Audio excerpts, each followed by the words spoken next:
Maski po naman dito sa Kongreso, kahit ano pong trabaho dito sa gobyerno, importante po tuloy-tuloy yung trabaho natin. Kahit anong noise yung naririnig natin sa labas, resulta naman ang titignan ng taong bayan eh. Yun ang pinaka-importante po talaga. Sir, speaking of, nabanggit niyo po yung effectiveness po sa trabaho. Ang Pilipinas po ay inaasahan yung pagdating po o yung pagbili po nitong F-16 fighter jets para po or bilang bahagi po ng AFP modernization program to defend yung ating sovereignty. Gayon din po yung may balak pa po silang pagbili ng iba pang weapons like air and missile defense and warship.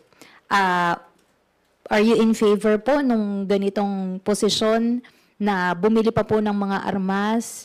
Hindi po ba, ano po bang mensaheng ipinaparating nito? And ano rin po yung magiging suporta ng Kongreso dito? Given po yung AFP modernization, parang lagi pong kulang sa budget, kaya po tumagal din. Well, hindi po kaya ng itak na lumaban sa mga malalaking aircraft saka bala.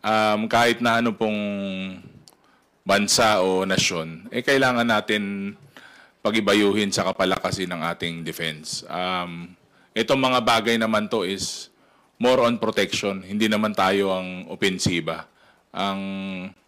We welcome these developments, pero syempre alam natin na medyo hindi pa ganun kalaki yung pondo, pero maglalaan tayo ng sapat na pondo para dito.